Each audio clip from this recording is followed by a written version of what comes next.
Again, I want to say hi, everybody. Siobhan Reardon here, President and Director of the Free Library of Philadelphia, and thank you all for joining us here for the kickoff of our 13th One Book, One Philadelphia program. So, yay, good to see you all. I think this might, as Marie just said, this might be the largest audience that we've had for a One Book, One Philadelphia programmatic kickoff, and I want to say hey to everybody upstairs. Let's hear you bang your feet. Let's give you a big round of applause up there because you're far away.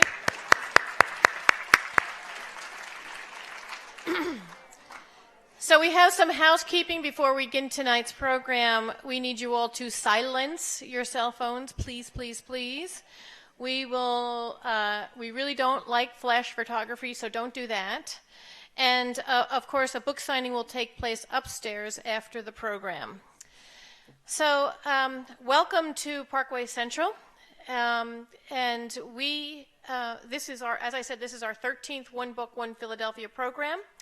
And it is basically our flagship program that strives to unite community through reading, promote cultural literacy and the use of the library, and encourage dialogue on a variety of important social issues. You should each have a copy of One Book calendar events. If you don't, everybody have a calendar of events for the One Book, because it is 3 months worth of programming. Over the next several weeks, it's actually 8 weeks, 3 months. It's a wish for me to have this go for 3 more months. But so I do encourage you to make sure that you're on the One Book, One Philadelphia email list and to receive updates on the One Book events as we progress through the 8 weeks. Our closing event, I'm talking about opening and closing at the same time, Christina Baker Kline, who is the author of Orphan Train, will be back on March 19th at 7:30 here at Parkway Central to close out the program.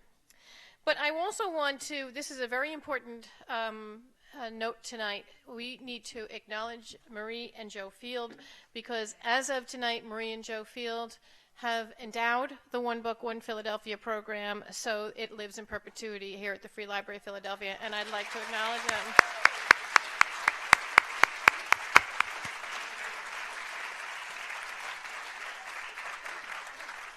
It's a wonderful thing, and it's just literally, as a director of this organization, I was like, woohoo, I don't have to worry about that next year.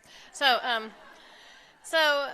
we also want to thank our lead sponsor, Walmart, which has generally supported One Book, One Philadelphia for 5 years now. So let's give a round of applause for Walmart for their support. Our primary sponsors are the Field Foundation, the Lenfest Foundation, and PICO. And we have media sponsors at WHYY, City Paper, Harmerland Media, Keystone, and Keystone Outdoor Advertising. So let's give them a round of applause as well. And I want to thanks to all of our audience members, because without you, this program doesn't exist. Your enthusiasm and your participation throughout the process is what makes this program so outstanding and so successful. One Book, One Philadelphia has a steering committee, and this is the group that actually selects the book each year. And I want those who are on the steering committee to raise your hand so we can acknowledge and thank you for the work that you put into actually selecting a great book each year. And of course, the ever passionate, the ever wonderful queen of One Book, One Philadelphia. Let's give a round of applause to Marie Field, who is our One Book chair.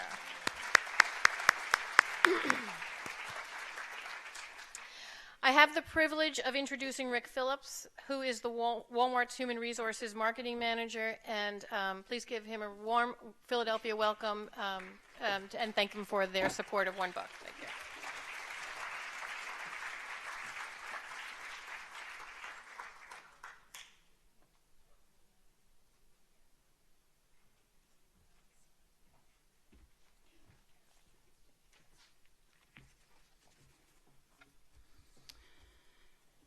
Thank you, Chauvin, and we are very proud of the longevity and strength of this great partnership between Walmart and One Book, One Philadelphia. We are thrilled to be celebrating our 5-year anniversary with this program. I'm proud to say that Walmart has donated over $425,000 in total support to help ensure this important initiative continues to engage Philadelphians of all ages.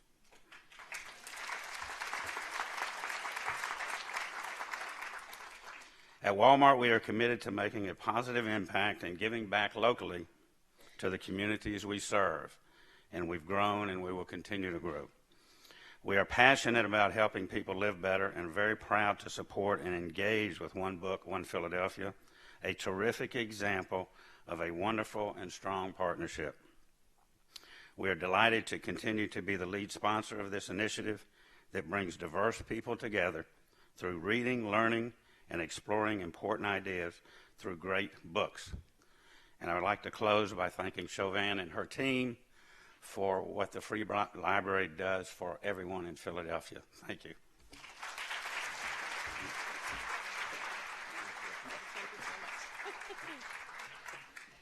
Okay, now it's my privilege to have Marie Field come on up and say a few words. Everybody, please welcome Marie Field, the chair of One Book, One Philadelphia.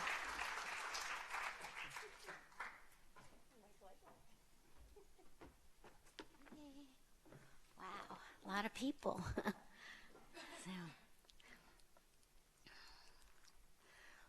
Welcome to the opening of 2015 One Book, One Philadelphia. We are thrilled to raise the curtain on our 13th season, starring author Christina Baker Kline and featuring her mesmerizing historic novel, Orphan Train.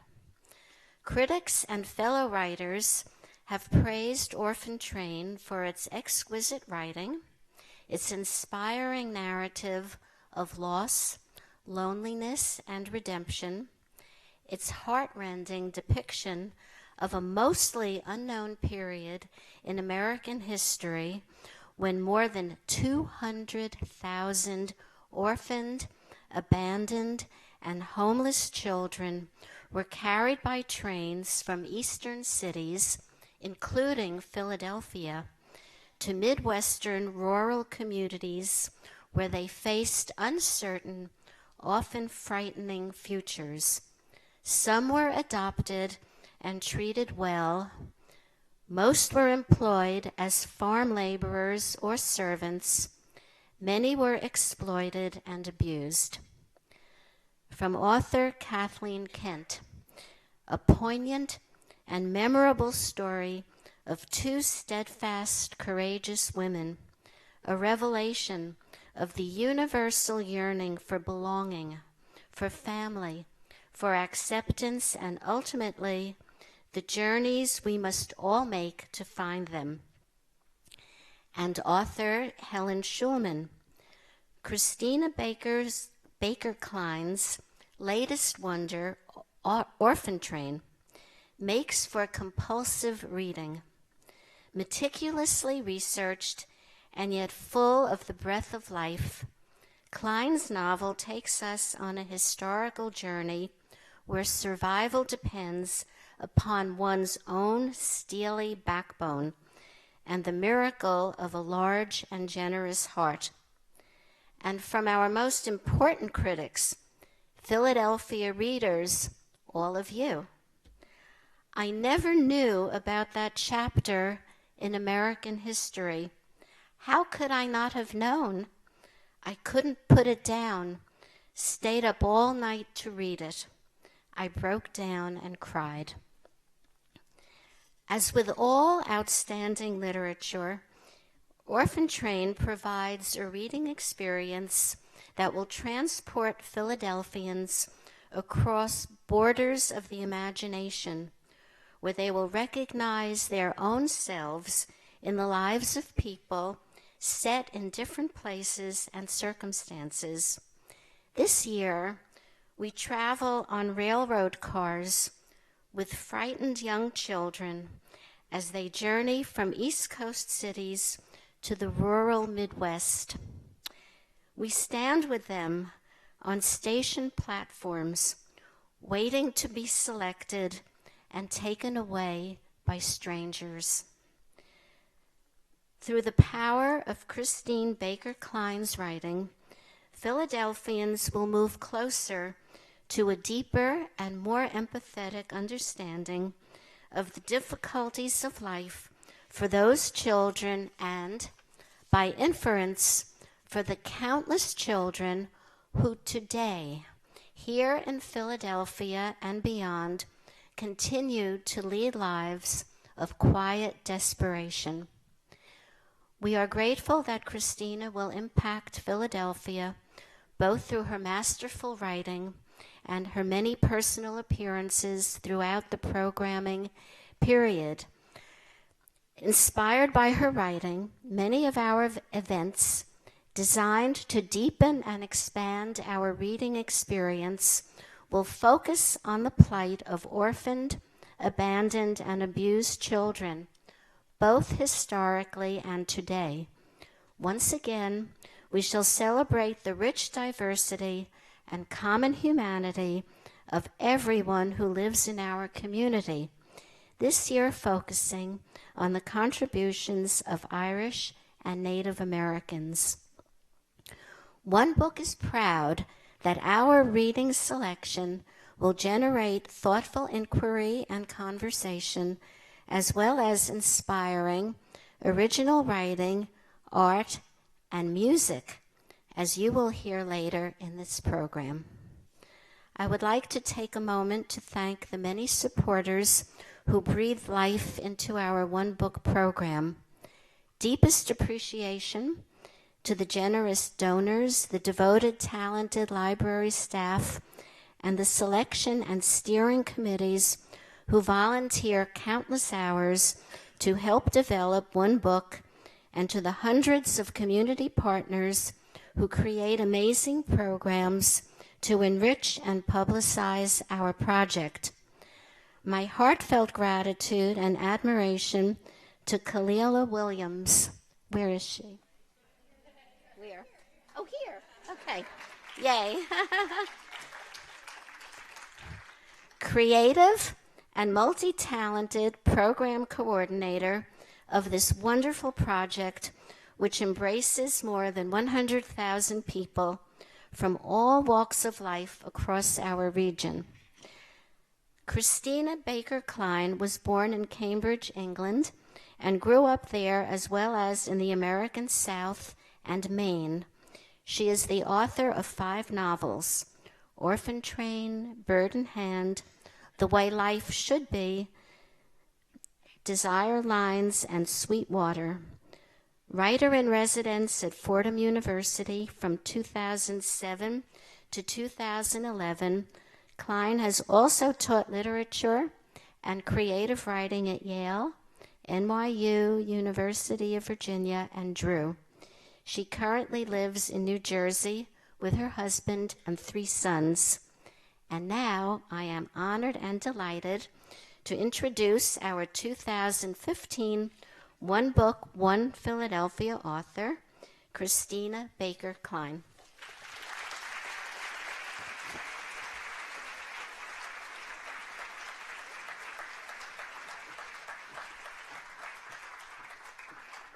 How exciting is this? This is wonderful. I'm delighted to be here. Thank you, Marie, for introducing me, and most of all, for supporting this incredible program that is vibrant and exciting. I was telling a group earlier that my mother was an educator. My parents were both teachers. She died almost exactly 2 years ago, and she would have been in heaven to see this group of readers, passionate thinkers, arguers, commentators, engaged in the life of the mind and of reading. My sister is a librarian, and my cousin is a librarian as well. So all of this is very, very close to my heart. Okay, we're figuring out this slideshow. So I am so delighted to be here. As I say, I'll be talking in more detail in March about all of the issues in this book.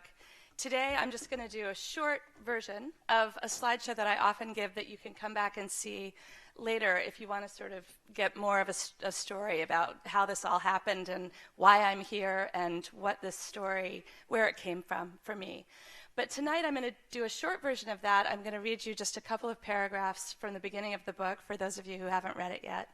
And then we'll do a Q&A. And I know we have a lot of things coming up, so I won't take too much of your time. But I want to give you a sense of where it all came from and how it all started. So we could turn down the lights when you're ready.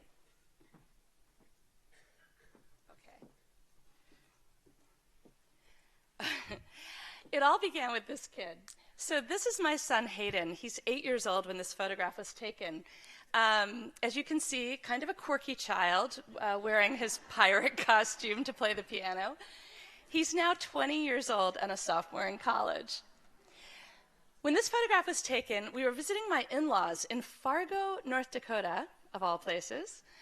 Before I had met my husband in college, I had never been to the Midwest. As you heard, I grew up on the East Coast and in England. But I met him. His family is from Minneapolis and also from North Dakota. And I started going to his home. And eventually we had 3 boys. And Hayden's the oldest. He was 8, as I said. Will was 7, and Eli was 3 when this photograph was taken. And if you've ever been to Fargo, North Dakota during the winter season, as you might imagine, you will inevitably get stuck inside during a blizzard. It just always happens. So on the 3rd day of this blizzard at the holidays, I think my poor mother-in-law was about to tear her hair out, and she, in desperation, pulled a book off the shelf. It was this book. It's called Century of Stories. It's a centennial celebration of the small town of Jamestown, North Dakota, where she was raised. She lived her entire life there until she went away to college. Her father was president of the Savings and Loan. He was sort of a stern, taciturn man who didn't speak about his past, but she had a relatively happy childhood. But this had arrived in the mail, and she'd never really bothered to look through it. But in desperation, as I say, she was sitting on the floor with my children, Hayden in particular, leafing through this book, and they stumbled on this story. They called it Orphan Train, and it proved there was a home for many children on the prairie. Now, as I mentioned, Carol grew up in Jamestown, and yet she had never heard of the orphan trains. In fact, when she read this article, she realized that hundreds of children had gotten off the orphan train in Jamestown.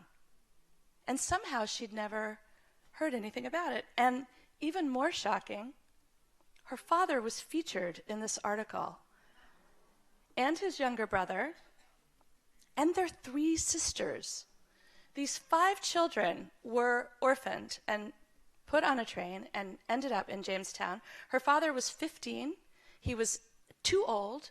Orphan train riders were 2 to 14 years old. He was 15, so he was aged out. My son Eli just turned 15 this week, and it's extremely hard to imagine him getting off a train in Jamestown, North Dakota, and having to find a job, a place to live, and food. There was no one to take care of you when you were 15 at that point. Now, as the mother of 3 boys, I have to tell you with some sadness that it doesn't stun me that the boys might never have mentioned this. But as the sister of 3 girls, I'm really surprised that these girls never told the story of what had happened to them. When I heard this, I knew that it was a big story. And as the article explains, 250,000 children, the largest migration of children in our nation's history, over 75 years, were sent on trains in a labor program to the Midwest. Why haven't we heard about this? Why didn't I know anything about it? My husband was a history major at Yale. You'd think maybe somewhere in his book learning he would have heard something about this story. He did not know anything. But I was intimidated by this story. First of all, it spanned a really long time. Second, I felt like an interloper. As I mentioned, I'm not Midwestern. It's not my story exactly. And I didn't want to appropriate stories that I knew other people had been telling quietly, but had nonetheless been telling. For example, if you go to Orphan Train, you'll see not only that there are hundreds of books on the orphan trains, but there are at least 20 that have exactly the same title as my book. This is a story that has been hidden in plain sight in American history. And as I often say, the history of our country is not the history of the poor and the dispossessed. And that's one of the many reasons that we don't know more about it So over the intervening 7 years, before I actually worked up my courage to tell this story, I wrote 2 other novels and a nonfiction book, and I published them and did all the stuff that one does when one's publishing books. And then finally, I was ready to tell it, and I started to immerse myself in research. I went to 4 Orphan Train rider reunions in the Midwest and in New York. I went to Ireland to look at where these train riders might have come from. A lot of Irish ended up on the trains, as I'll talk about in a second. I went to the Tenement Museum in Lower Manhattan, New York Public Library. I went through lots of sources. I jumped down that rabbit hole, and actually it was very hard to get out. Doing the research was so immersive and consuming that I knew that at a certain point, if I didn't start writing, I would probably never do it. I would keep researching forever. But what I found is that in 1854, a Methodist minister by the name of Charles Loring Brace, a reformer who lived in New York City, looked around the streets and saw that there were 30,000 children, homeless children, living and dying on the streets of New York. What we tend to think of as Dickensian London is actually what New York was like at this time in the 1850s. There were no social programs of any kind. There was no welfare, there was no foster care, there were no child welfare laws, no child labor laws. Children were property, and poor children, pure and simple, were labor. These children on the streets were dying of disease, of starvation, malnutrition. They were getting run over. They were becoming prostitutes, going to prison, becoming criminals. It was a terrible life. There was almost no social mobility. And by the way, the wealthy in New York, there was a concept of philanthropy, but most of those people were giving money to parks and to museums. They were not giving money to the poor. So Brace didn't have much to go on, but he opened the door of the first big orphanage, the Children's Aid Society in New York City, and within minutes, essentially, it was full. In fact, it filled so quickly that he had to start housing children in the county jail, in cells with prisoners, because there was nowhere else to put them. So he came up with this idea, this kind of fresh air fund idea. He looked to the Midwest and he had this bucolic idealization of what it was like. He imagined, red barns and white farmhouses with wraparound porches and rolling meadows with sheep dotting the meadows. And he thought, how could we get these children off the streets and into good, solid, by the way, Protestant, preferably Methodist homes, because of course many of these children were Catholic and Jewish, and he wanted to do what he could to create good, upstanding citizens. So that was part of the original impulse. As soon as the Catholic organization, the Foundling Hospital, got involved, about 15 years later, all of that changed, but that was how it began. Now, just to give you a sense of what New York was like at the time period that I'm writing the book, this is Elizabeth Street, essentially where my book begins, where Neve, this character, this orphan train rider, lives with her family before a fire propels them out of New York City, propels her on her own onto a train. I don't know if any of you have been to the Tenement Museum in Lower Manhattan, but it's a marvelous place, and I did a lot of research there. I'll talk more about that in another discussion because I have a lot to say about that place. But this is actually the apartment of the family that is set in the time period that I was writing about. It's a railroad apartment, very small. One room leads into the next, and often many members of a family huddled into these very small apartments. Every new immigrant group that comes to our country goes through a hazing process. But the Irish had it particularly hard for a lot of reasons, and a lot of Irish, as I mentioned, ended up on the trains. First of all, there was a terrible potato famine in the 19th century. At the time period that I was writing about, there was what they called the Civil War, essentially both directly attributable to the British being awful. As someone who's half Irish and half English, I feel that I embody both oppressed and oppressor in my own self. It was very hard to be Irish, and then villages were so poor they could often only scrape together enough money to send 1 or 2 people over at a time, and they would get here, and what they would find is things like this. Notices, placards in buildings, in apartment buildings, in bars, just to tell you one of them wanted a girl of neat and industrious habits and an amiable disposition to take entire charge of 2 small children. No Irish need apply. Just a picture of children loitering on the streets again, many, many children on the streets of New York. So when I'm working on a novel, I always have an idea board that, in the case of this one, of Orphan Train, I had a claddagh from Galway, which an Irish cross. I had a dream catcher from the Penobscot tribe in Maine, which I also wrote about in the book. I had photographs, I had recipes, I had poems, I had lists of food that people ate, all kinds of things. But this is one of the pictures that was tacked to my bulletin board. And if you've read my novel, you will probably guess that this was a model for the character of Niamh with her younger sister Maisie. Young girls often were in charge of younger children, even girls as young as 5 and 6. And I want you to notice as I show you these next couple of photographs, the expression in these children's eyes, because it's really similar.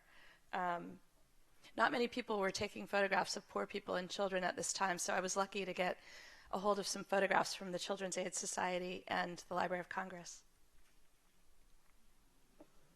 This little boy is a bootblack, and he was sort of the model for Dutchie, the character of Dutchie. I think you can see in his eyes a kind of defiance, as well as all the other things, the fear and probably hunger and mistrust. I love this photo because don't these two look like they're about 40 years old? These are newsies. So newsies and bootblacks were the 2 most common jobs on the streets for boys in particular, who often organized into gangs or were organized by gangs. But these 2 are down at City Hall. By the way, I didn't know until I saw this photo there was a second Flatiron building down there. Children on the streets slept wherever they could. They slept on fire escapes. They slept on grates. Notice their bare feet here. And now I'm going to show you some actual photos of Orphan Train riders. So these chaperones, H.D. Hill and Anita Clark, took over 100 loads of children, actually 100 train loads. And each train had between 10 and 30 children. And when I talk about this at length in March, I'm going to talk about why and how the trains began and ended, because that's a really interesting story, and who subsidized their travel. For a long time, this was the only photograph that I could find of the orphan trains, and eventually I stumbled on one of a much more representative group. This is just an odd photo. Look at those children standing on top of the train and lining up like that and facing the photographer. And as I say, it's a much larger group than most train loads of children. This is a much more representative size. And this is a photo that a reader sent to me, the descendant of a train rider actually from North Dakota. And this is a trainload of children who ended up there. Trains of all boys, of course, would have been extremely desirable. The most desirable children were 9 to 14-year-old boys because, of course, they could work the fields. Babies were also in demand because most of them didn't remember their pasts. The children were told that they had to forget everything. Your past is not your past. Your parents are not your parents. Your life begins the minute you're chosen by someone. They had to line up by height and were plucked randomly by whoever came along out of the lineup. That was how it worked. And not to put too fine a point on it, as the National Orphan Train Complex, which is located in Kansas, says, we'd just gone through a civil war to abolish slavery, but the farms and shops still needed labor. Some of these children took the place of slaves. They were indentured or contracted. Adoption was not required. A family did not have to pay more than room and board. These children were indentured until the age of 18 or 21, if you can imagine. And here's a certificate of indenture, in fact. It's hard to read, but it essentially says, as an apprentice until such child shall arrive at the age of 21 years. Trains of all babies were called mercy trains, but it was much more common actually for babies to be taken care of by the older girls, as I mentioned before. Girls were domestics. They were cooks, they cleaned, they took care of children, and they sewed. Those were the jobs most commonly available to them. And by the way, girls were by far the last chosen. They were considered fallen women, a threat to the female of the household, usually through no fault of their own, of course. They, unlike boys who could live and eat and sleep in the barn, the girls had to be socialized and live in the house with a family. So it was tough to be a girl. You know, because my husband's grandfather had been in that article, I first thought I would write about a boy. But as I learned, first of all, what it was like to be Irish, I decided I would write about an Irish girl. And second, what it felt to be female as a train rider, I thought I would stack the deck against my character and show what that was like. And just to give you a sense from a real train rider, this little girl is named Alice Ayler. And she rode on the trains in 1929, which is the same year that my character goes on the train. And here's what she says about it. She says that she and her mother and siblings lived in a tent in upstate New York, surviving on green water and berries until she was orphaned.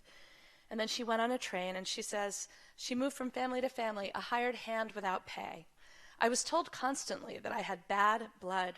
I was always looking at my veins and wondering, what could be bad about it?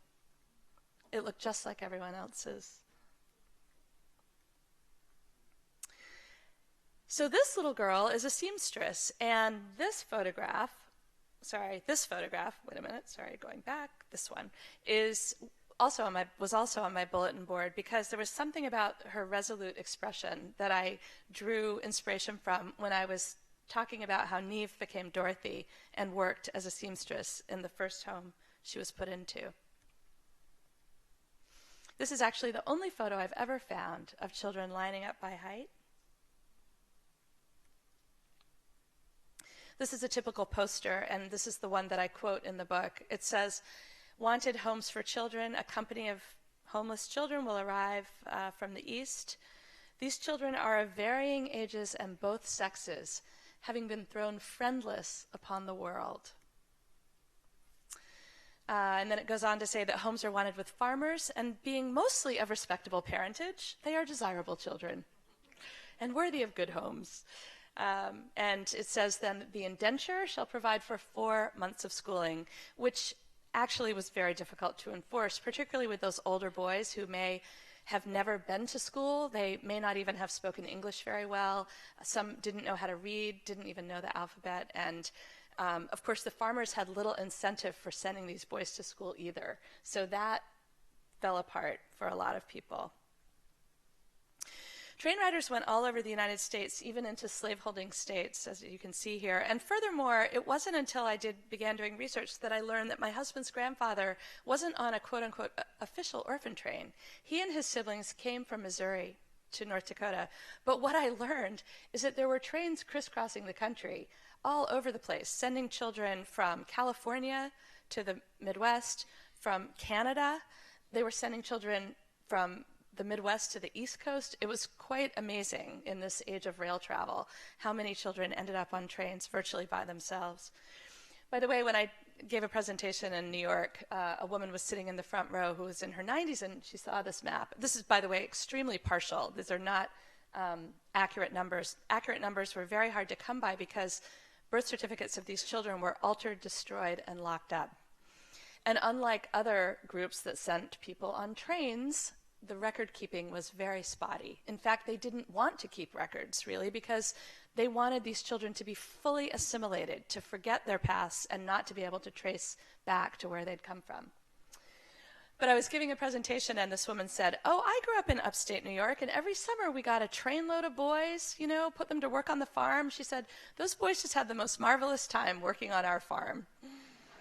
And I thought, I would love to interview those boys and hear about their experience. So I've talked about how hard it was for the Irish and how hard it was for girls. Well, it was even worse to be a redhead. Redheads were so unwanted that they were actually banned from the trains for a period, because 3 redheads would get on in Grand Central and they would make the whole trip and they would come back to Grand Central and there'd be those 3 redheads sitting there. So just to illustrate, here's a New York Times article from 1901, Foundlings Find Homes, Children Taken West, no redheads among them. So 52 black, brown, yellow, and flaxen-haired children fill a special car. No redheads or children with freckles are among them. Redheads, especially those with freckles, are not easily placed in homes, even if their hair is of Titian and their freckles beauty spots. I love that. So they asked the traveling agent why, and he says he's inquired all over the United States into the reason for this and has invariably been told that redheaded children fight too much and have bad tempers generally. He says he does not agree with this verdict, but he finds it difficult to defeat a tradition that has stood for many generations. Now, when I give presentations to school groups, this is a very interesting way to talk about discrimination and prejudice because people don't tend to think about this. But actually, it was very real, surprisingly so. And the more I read about it, the more I learned. But I have a very personal reason, actually, for making my character a redhead.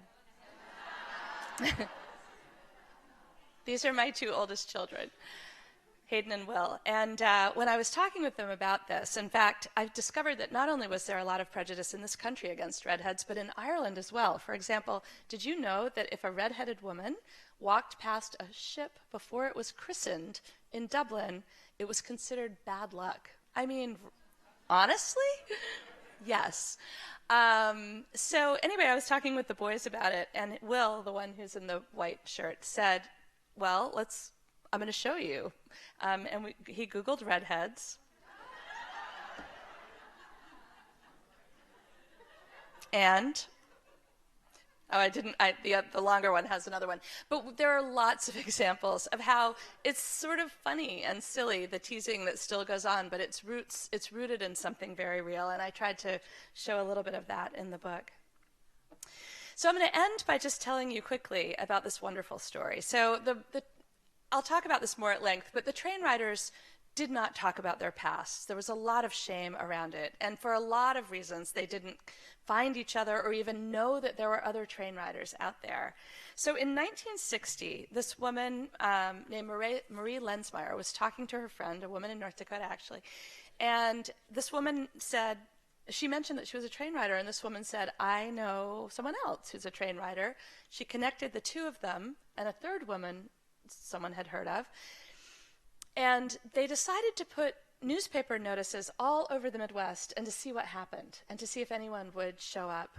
And so in 1961, 9 people came to Wahpeton, North Dakota. This was the first train reunion of the New York Train Riders Association. And in 1965, and in 1969. So as time went on, these reunions grew and grew, and eventually, of course, they got smaller and smaller. But as I say, I was privileged to write this book at a time when I could speak with living train riders. I interviewed 7 living orphan train riders. I read over 300 of their stories. And when I began the book about 4 years ago, there were 150 living train riders, roughly, that we know of. Now there are fewer than 10. And they're all between about 95 and 105 years old. By the way, I moved to the Midwest because apparently people live quite a long time there. But so how lucky was this that I've stumbled on this story at a moment when I could actually be part of this living history? I feel very privileged to have been in this, to have lived in this moment. So here I am at a reunion. 3 of these 4 women are no longer with us.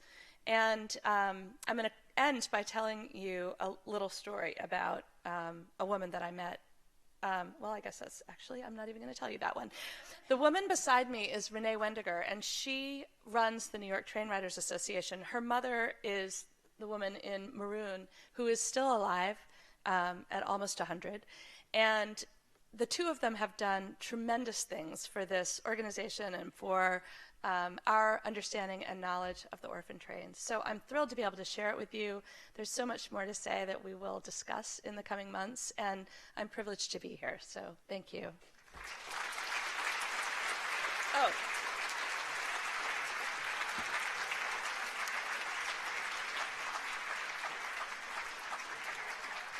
They asked me to read a couple of paragraphs, and I'm going to do that. The book is the story of a 91-year-old woman with a hidden past as an orphan train rider and a 17-year-old girl who comes into her life who seems to have absolutely nothing in common with her. And only through conversation do these 2 discover that they've got much more in common than they ever would have imagined. And does the story of this orphan train rider come out? So this is just the beginning of the book. Do I even need my glasses? I don't think I do. I believe in ghosts. They're the ones who haunt us, the ones who have left us behind. Many times in my life, I have felt them around me, observing, witnessing, when no one in the living world knew or cared what happened. I am 91 years old, and almost everyone who was once in my life is now a ghost. Sometimes these spirits have been more real to me than people, more real than God. They fill silence with their weight, dense and warm, like bread dough rising under cloth. My Gram, with her kind eyes and talcum-dusted skin. My Da, sober, laughing. My Mam, singing a tune. The bitterness and alcohol and depression are stripped away from these phantom incarnations, and they console and protect me in death as they never did in life. I've come to think that's what heaven is, a place in the memory of others where our best selves live on. Maybe I'm lucky that at the age of 9, I was given the ghost of my parents' best selves, and at 23, the ghost of my true love's best self. And my sister Maisie, ever present, an angel on my shoulder. 18 months to my 9 years, 13 years to my 20. Now she is 84 to my 91, and with me still. No substitute for the living, perhaps, but I wasn't given a choice. I could take solace in their presence, or I could fall down in a heap, lamenting what I'd lost. The ghosts whispered to me, telling me to go on. Thank you.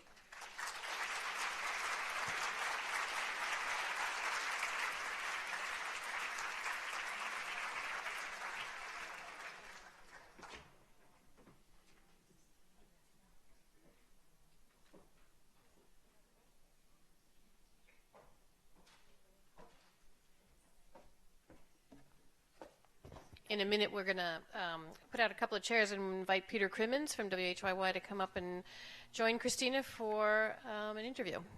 I don't know where Peter is. Here he is. Okay. Here we go.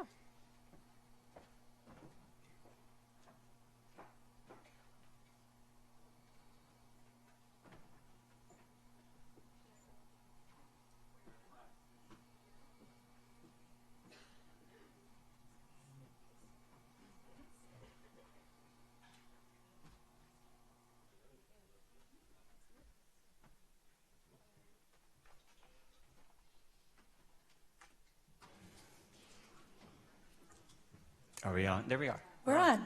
Yes. So first of all, I want to give a shout out to Siobhan Reardon. She is the Librarian of the Year for 2015. Nationally recognized. Congratulations on that. And thanks for being here. Thank you. So you just spent a lot of time answering the questions I had already prepared for you. I'm going to interview him now. I want to know about his dogs. We were I'll say about my discussing those, yes. We'll get to my dogs. You just told us a lot about the history of the Orphan Train and what it was and a little bit about why it was and who was on it. You gave us a little history lesson, but you didn't write a history book. That's right. You wrote a novel. So I wonder what is about the history of the Orphan Train, the phenomenon of the Orphan Train, that you saw a story in it. What did it offer you as a novelist? My father is a historian. I'm a lousy historian. I'm interested in stories of people, and I am less good, I think, with purely sort of. My father does lots of gathering of facts. The job of a novelist, as you probably know, is to tell a story, even if you do a lot of research, that doesn't look like you did, so that all of that is submerged. And my task in writing this book was to try to keep the stuff that felt like regurgitation out of the book. There were times, I was just thinking about this actually because I was talking to a university group about how sometimes, for example, there's a classroom setting where some of the material comes out. And so there were some tricks I used to get some of that information out. But mostly I pared away, and the stuff that I talk about when I talk about the book is not mostly in it. But why did I write a novel, I suppose, is what you're asking. Well, to illustrate with an anecdote, when I was teaching at Fordham, I went to an event where a writer was speaking, and I rode home with another professor who's an English professor and a journalism teacher, nonfiction. And she turned to me at a certain point and said, we were talking about writing, and she said, I just don't understand why anyone would think it's fun to sit in a room and make things up. That sounds like hell to me. And furthermore, who wants to read it? Why? She said, I'm just utterly uninterested in things that are made up. And it's like you're just playing in a room. And I said to her, that is so helpful to hear. You are right. It's weird to do this. It's not a normal thing. And to realize that not everybody has the impulse to write fiction or even necessarily to read it was interesting and useful to me because it is an odd thing. You're asking me why I wrote a novel about this material is sort of like asking, why do I breathe? I write fiction and that's what I love to do. But there's actually I think a more sober, I suppose, response, which is also that the train riders, I read many of their stories, as I've told you, but most of them didn't want to dwell on what really happened. They didn't want to stay in that place. They would sort of skim over all these stories. They tell the stories of these long lives, but they skim over the parts that were difficult. And I felt in fiction that I could get access to emotions in a way that I couldn't necessarily do it by either writing a biography of someone or writing a nonfiction book about them. It was only by reading lots of these stories and by talking to lots of train riders that I felt I understood what that felt like to be on a train. You mentioned that when you first started doing research, you started looking up books about the Orphan Train. You found that there was a whole raft of books with exactly the same title, The Orphan Train, which you adopted yourself. Yeah. But very few, maybe none, made it to the top of the New York Times bestseller list. Which I guess puts an onus of responsibility on you, because now that you're popular, you are the spokesperson for this. I mean, you've been invited. You've done this a lot. You've done this slideshow a lot, and you will continue to do it a lot. And so, although you didn't write the history of it, you are asked to present this, nevertheless. Right. And the responsibility is on you.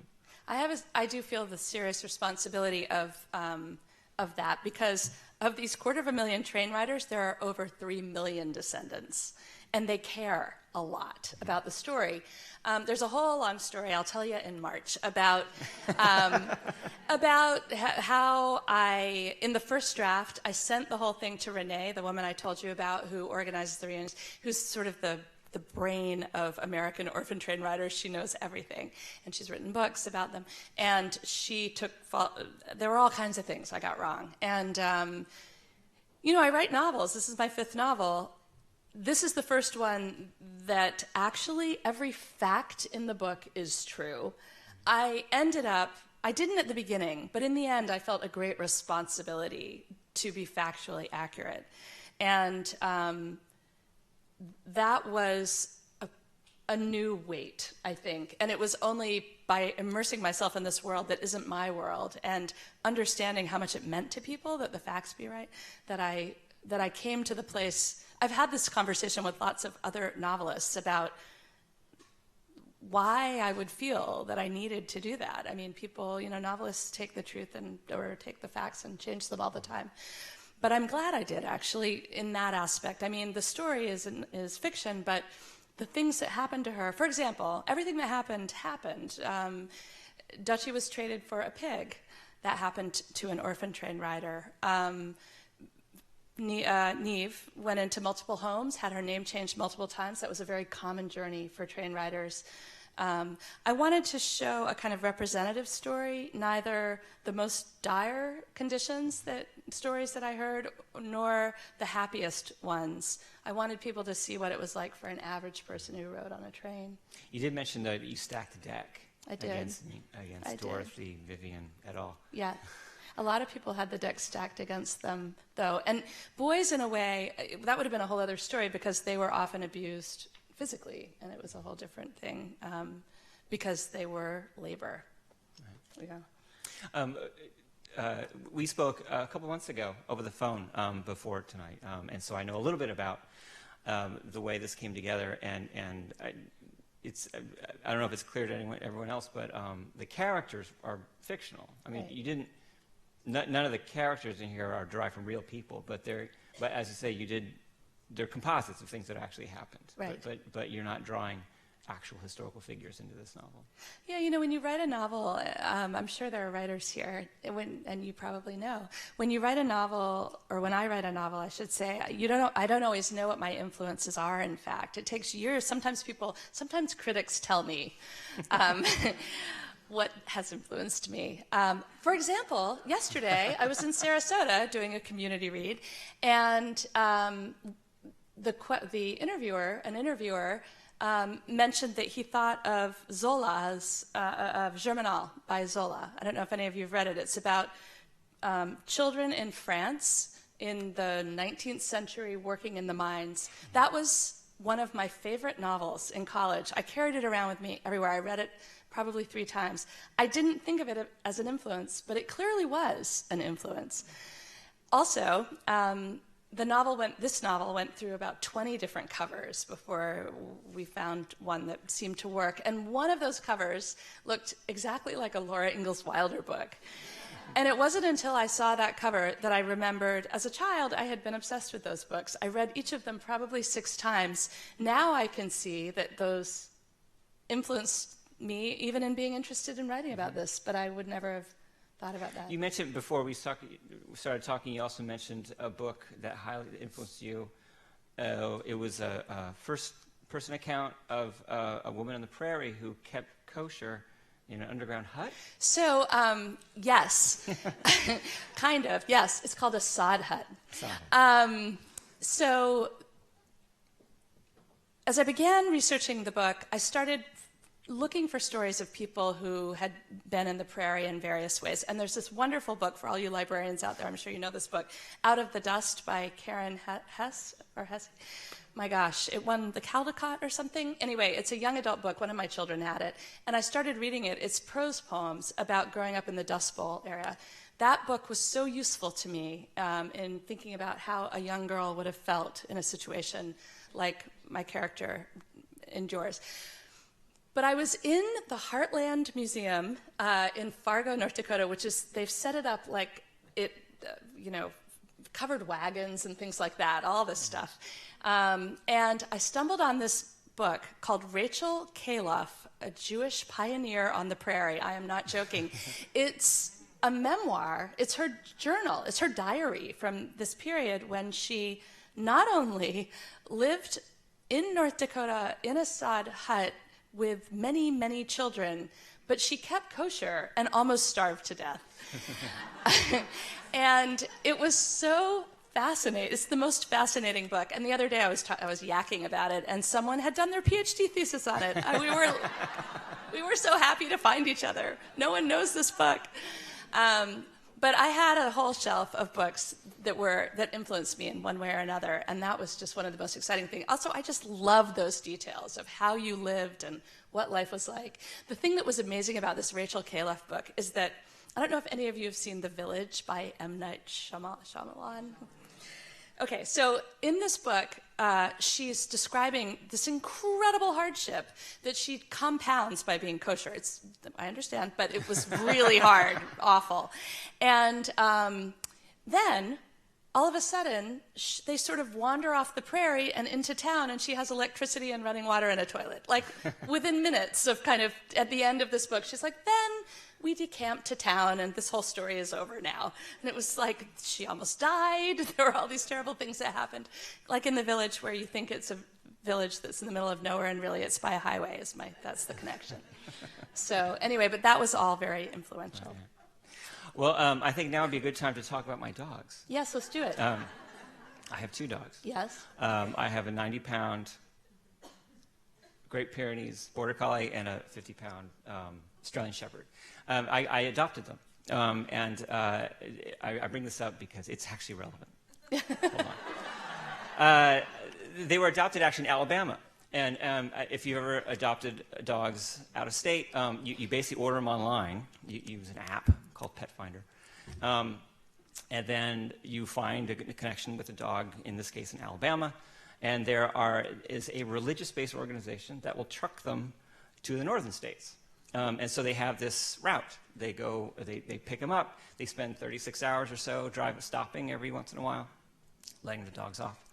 And so I had to go to a parking lot of a PetSmart in, what the heck was it, Yardley, I think, or something, at 5:30 in the morning and wait for that truck to come up. And a dog came out, and they handed me the dog. And which reminded me of Orphan Train, because basically, when I was reading Orphan Train, I had and the hardship that the orphans are going through, I had to give extra special attention to my dog to make sure that he knew that he was safe and loved in my home. But it's curious, because if you adopt a dog online out of state, you actually have to go through quite a rigorous adoption process. I had to fill out extensive forms. I had to include veterinary information. I had to include information on any past pets I might have had. I had a home visit by someone in Philadelphia who was part of this network. And this is before they would enable me to pay for the dog. So it struck me as curious, you see where I'm going with this, that the requirements of me are way more rigorous than the Christian Aid Society was some 100 years ago. Well, I was just listening to Andy Cohen's autobiography. I don't know if you know Andy Cohen, the host of Bravo shows, but that exact story was I was listening to it. I was driving, and that same story of all these steps he had to go through and interviews for these stray dogs that he was taking in. And I remarked on the same thing, that it was much more difficult to get a dog than it would have been ever to get an Orphan Train rider. But what's similar about it is that these children's names were changed the way people now change the name of a dog when they get a new dog who's been astray or who's been taken in. Actually, we kept his. Did you? Yeah, What's his name? The foster. We had named, probably not named the dog Fred, but the foster owners had named him Watson. And so we kept Watson. I see. That's lovely. Incidentally, you can see us in National Geographic Traveler magazine. I'm going to look for that. That's great. But this is also relevant because in your story, you of course did a modern time, 2011, Orphan, and an Orphan circa 1930. And their experiences being an orphan are different and yet similar. And obviously, it was intentional, I'm assuming, that you would bookend chronologically with these 2 orphans. You would think it would be intentional. It wasn't as intentional as it looks. At first, I had this huge story I knew I had this huge story about the orphan trains, and I wasn't sure how it would come out. How does a 91-year-old woman decide to tell her story after she's kept a secret for her entire life? I knew that the catalyst had to be something outside of her normal life. It probably wouldn't be someone that she had daily contact with, someone that she'd seen over the years, because then what would be the spark? When you write a novel, you're always trying to have 2 things rub against each other to create in this sandpaper way. You always want your characters saying no to each other. A better way of saying that, perhaps, is you always want conflict. And the very thing that I shy away from in my real life, conflict, is the thing that you need the most when you're writing a novel, because it's the only way to move the story forward, is to have your characters butting up against each other. So I wanted to create 2 characters that were not alike and that seemed to have nothing in common on the surface. And actually, some of the ways that they are similar weren't even consciously apparent to me at the beginning. It was only in later drafts that I really saw how that all unfolded in that way. My mother was in the Maine state legislature, very involved in Indian rights, and so she was passionate about this, and at the time I began working on this book, I realized that I had a lot to say. I grew up in Bangor, Maine, 5 miles from Indian Island, which is the reservation that my character lives on, and I'd never written about it, and so that was how that all happened. I want to give it, before we go on, I should give a quick reading of the audiences. How many people have read this book? Oh, a lot. Wow. Okay, so we can give away some plot points, maybe. I was going to hold back. I don't think we can. Well, not the big one. We're not allowed to? Not the big one, right. The big one. But yeah, so you kind of know what we're talking about. You said you obviously, as a novelist, you want to create conflict, as you just said. And there are moments in Dorothy / Vivian's life which are very difficult and tumultuous, and then she reaches a plateau or a stage where things get better a little bit for her, a little at least calmer. And as a reader, you're really relieved. You feel great relief for this poor girl. But also, that's the family that's kind of the most boring. There's a dullness to it, and I think in the book it's quite. I'm not being critical. I think in the book you make it pretty plain. You can be. But that's and there's a kind of. I think this is developed later in the book, but there's a need for stasis. I mean, this girl whose life is so tumultuous, and yet it takes away the conflict for a while, and she's averse to conflict. I think even as a conflict comes later in life, she's averse to that too, which is the big question. I think that's my interpretation. Yeah, that's right. But you have to go through this period of very intense difficulty and conflict, and then periods of basically stasis, and stasis is where the home is. Well, it is. I mean, what I wanted to convey in the third home that Vivian goes into was several things. Many train riders, even if they eventually ended up in homes where they were treated kindly, were well aware that there was often a two-tiered family system, or that they weren't exactly treated like a child of the family. I mean, if you think about Downton Abbey, people say, were most people who took in train riders mean to them? I would say that the people who took in train riders were as varied as human nature, with the added caveat that it was a work program, it was a labor program. So, I mean, think, for example, about Downton Abbey. It's a really nice family who are very kind to their servants, but there's no question that they're not part of the family. Exactly. And it may not have been that extreme always, but many train riders spoke about feeling that they never quite belonged. And I wanted to show in the Nielsen's that even though they were kind and loving, they also weren't quite a mother and father to her. And her own development was one of secret keeping and of repression, essentially, and of never having quite felt the abandonment of true love until she was reunited with, this man who was sort of the love of her life. But that was something that I heard over and over again, and I wanted to show what that felt like. In March, I'll tell you another whole long story, but there's a wonderful woman who I interviewed who said, I always felt, she said, they were good people. I don't mean that, the final home she went into, but I always felt they were not my people, and they weren't. And she was 93 when she said that, and I thought, that's very clear. She's very clear about that. So that was what I was going for there. And yes, you're right, it wasn't there. Obviously, there wasn't as much conflict. I mean, one of the things I realized, only now do I realize, as I'm working on a new novel that's much more interior, is that having a train running through your novel creates a natural momentum that's very nice. Things happen. You get off at different places and you have adventures. And when you're telling an interior story, it's a whole different process. Right. Another part of the structure of the novel is this time flip. You jump forward in time and back at these two characters, and their timelines sort of connect at the end, or very much so. In a story that's structured like that, I'm always curious as when you make the jump from one time period to the next, because that's a difficult transition to make, and guiding the reader to go to the next, to ease into the next moment in time. And one of the really clever ways you did, I thought, was using these objects from the attic, because you would show them before we knew what they were. They would, Vivian, the older Vivian, would pull things out of a box, and we would say, and the younger Molly would be baffled. Like, why would you be interested in a china set or in a yellow coat? Who cares? And as a reader, I don't care either at that moment. Yeah. And then a few pages in, it's like, oh, there you go.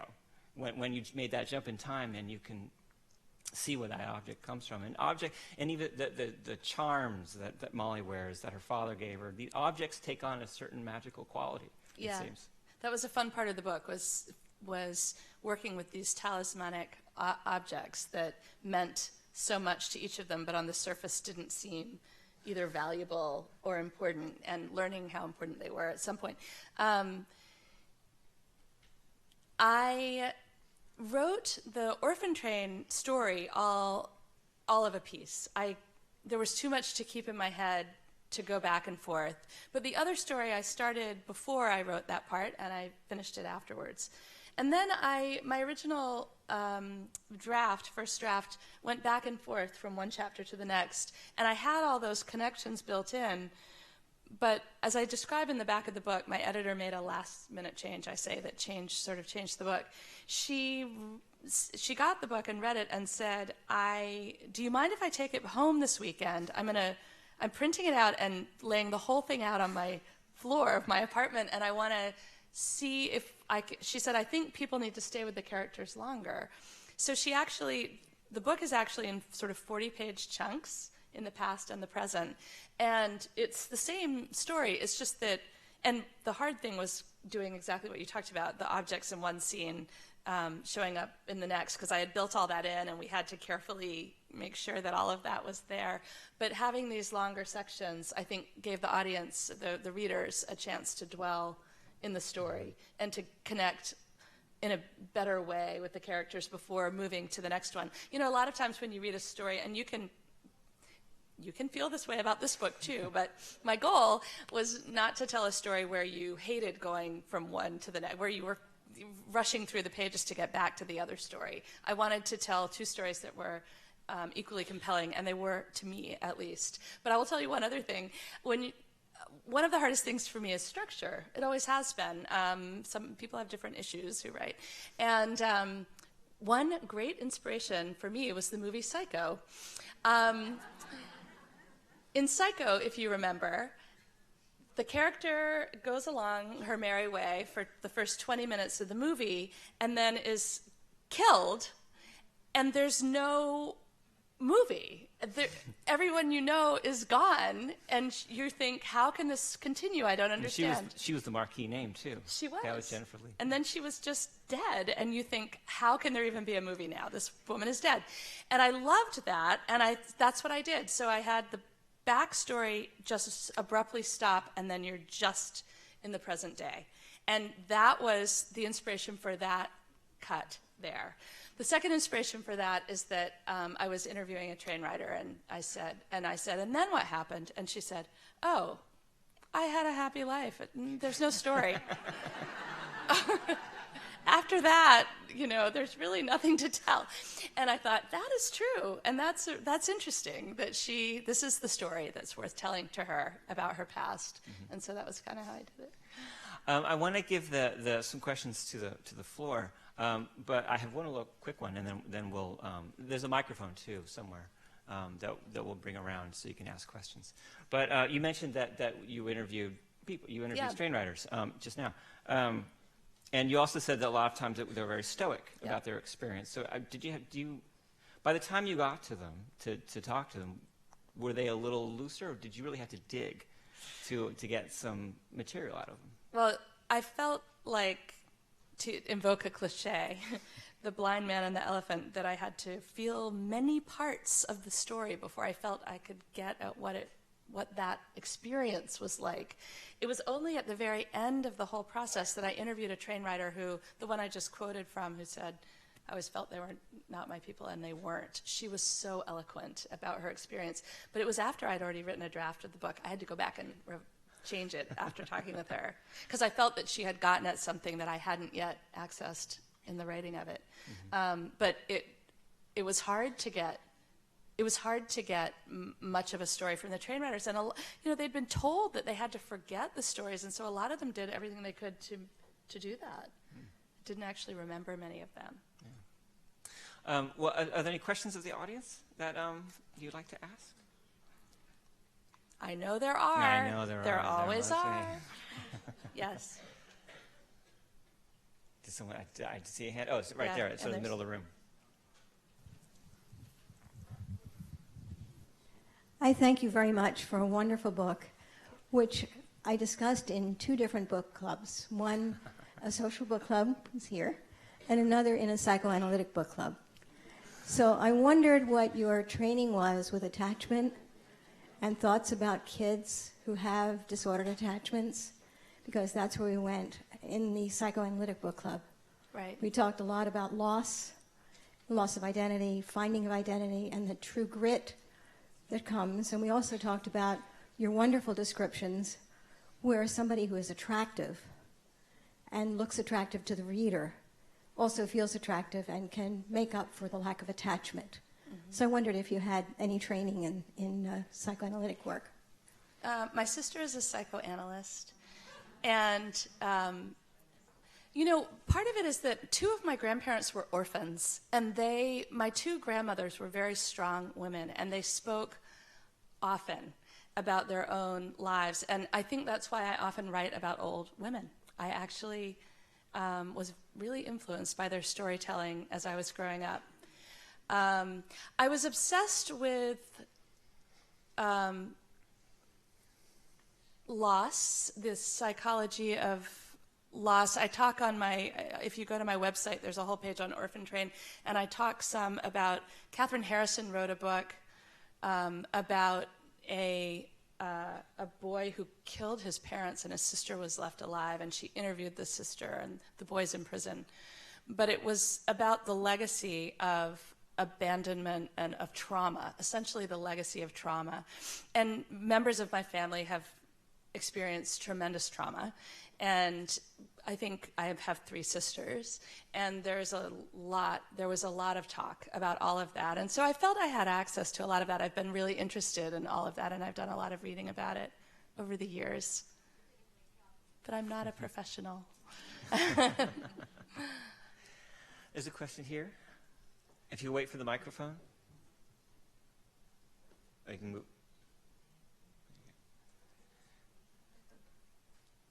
My question is, currently one of the issues for children in foster care is aging out of the system. So we know what happens to Vivian, but what was sort of typical, what happened when these individuals reached 21? Were they still sort of part of that family? Were they sort of cast out to do their own thing? Was there any system for what happened next in their lives? There was no system, and there's a whole conversation that I find fascinating to be had at some point about why most of them were not adopted. Charles Loring Brace had this idea that they would be. He wanted them to be adopted, but most of them were not. And most of them were on their own. But I will also say that these small conservative communities in the Midwest that were very difficult for these train riders to break into for a lot of reasons ended up, for many of them, becoming safe havens. One train rider said to me, I had been through so much turmoil, I just wanted to stay put.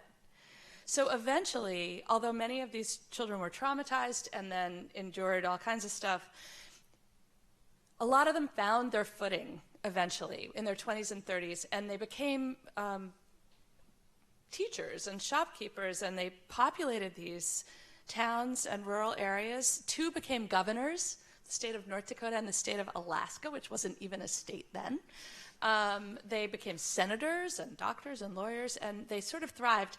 And I must say, I think there's something about the Midwestern sensibility that actually, if you're not going to allow them to have therapy, which did not happen, let's just say, and if they're not allowed to talk about their experience, there is something about the pull yourself up, and stiff upper lip and don't complain about your problems and just put one foot in front of the next, that I suppose is a useful coping mechanism. I will also say that, like my husband's grandfather, the descendants tell me that many of their train rider relatives were not necessarily the most open, warm, nurturing parents. One train rider said to me, I had no model for becoming a parent. I was terrified, and so a number of them actually did not for that reason. Okay, one more, another? One more? There's someone in the back over there.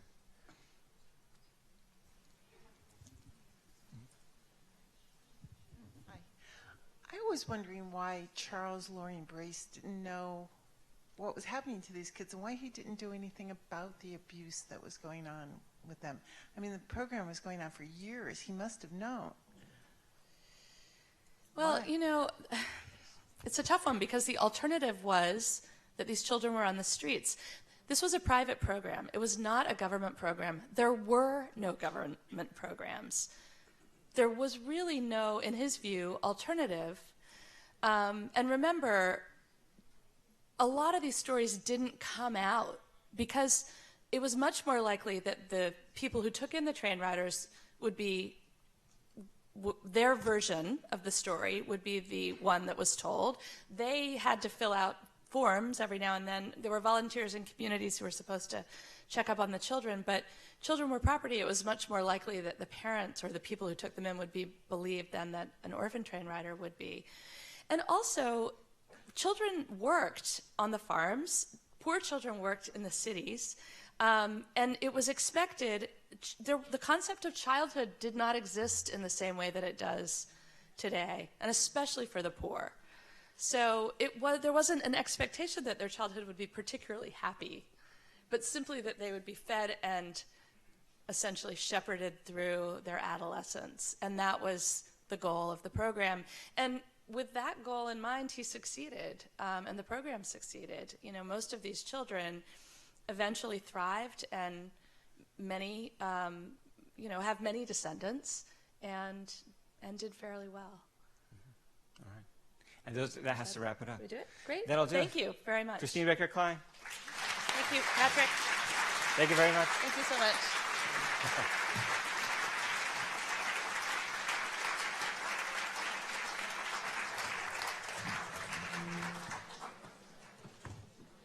And I think I'm signing books.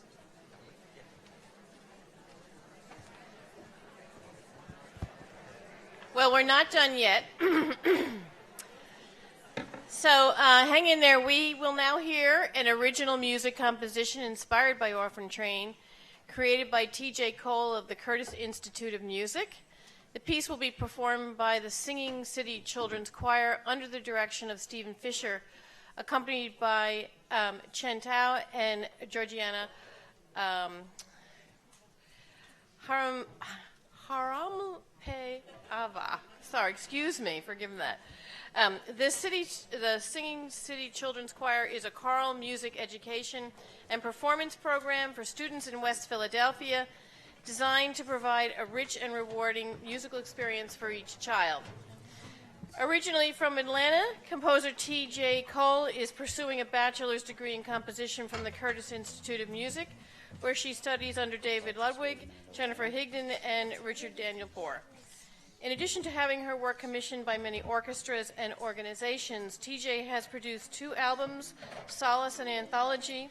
She has been described as a great find with inventiveness and promise by the San Francisco Classical Voice. And now, here we go. TJ, where are you?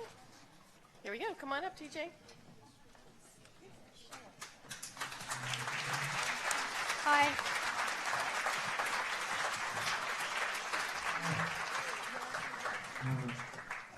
So while they're setting up, I'll say a few words about the piece. While I was working on this piece, I knew there were 2 things I wanted to do. One was I wanted to bring some aspect of Orphan Train to life, to our physical world, or audible world in this case. And another thing I wanted to do was somehow involve the community, because one book is all about bringing the Philadelphia community together. So I was really struck by one part in the book when the orphan children are migrating from the East Coast to the Midwest, and they get up every morning and they would sing this song. So I thought, what would it be like if we had kids actually singing that song? What would that song sound like? And wouldn't it be even better if we got Kids Choir of Philadelphia to sing that song? So I hope you enjoy. I want to thank Christina Baker Kline for writing such a beautiful novel, for Marie and Joe Field for giving me this opportunity, and a huge thank you to Steve Fisher and the Singing City Children's Choir for their awesome work. I hope you enjoy.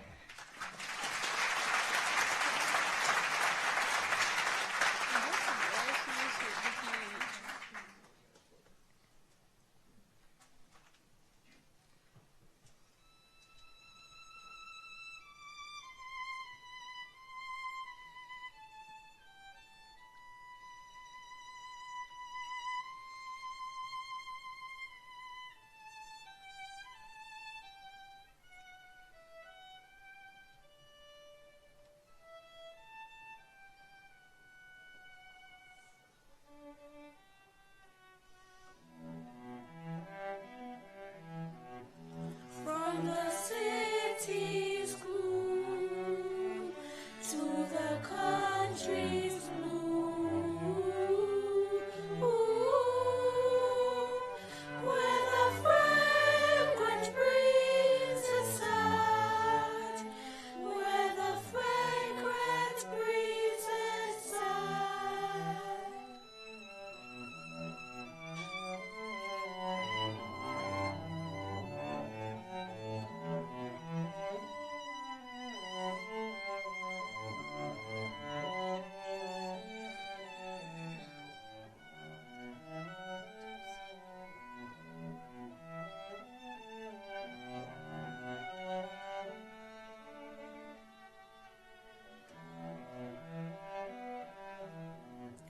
From the city's black to the greenwood bright, like the birds of summer fly, like the birds of summer fly, like the birds of summer fly.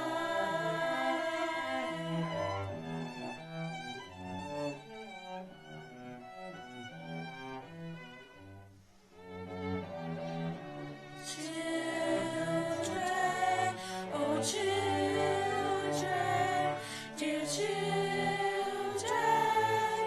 oh children, oh children, dear children, oh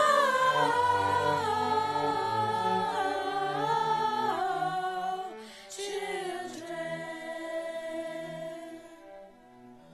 Oh, children,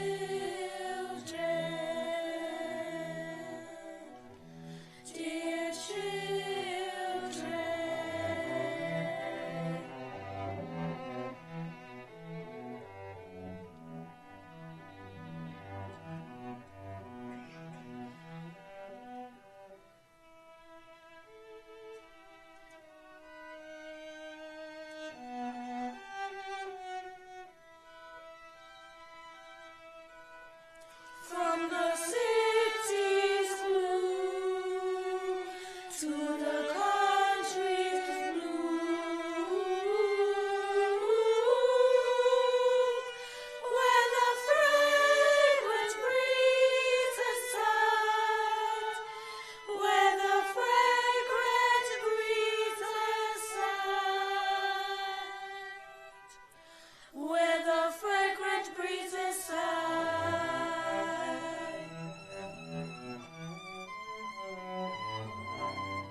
Oh, children, dear children,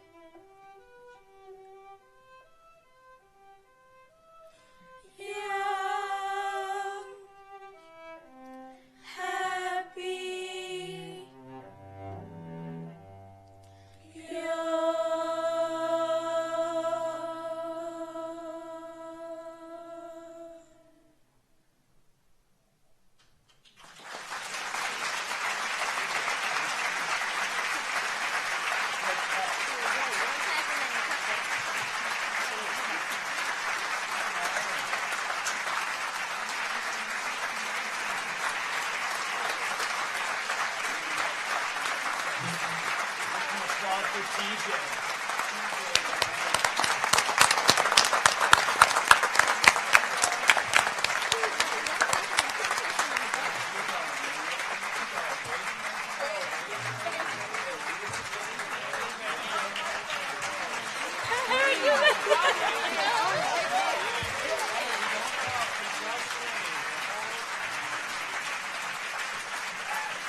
This is only the beginning. Thank you all. I mean, no, it's not. We're done tonight.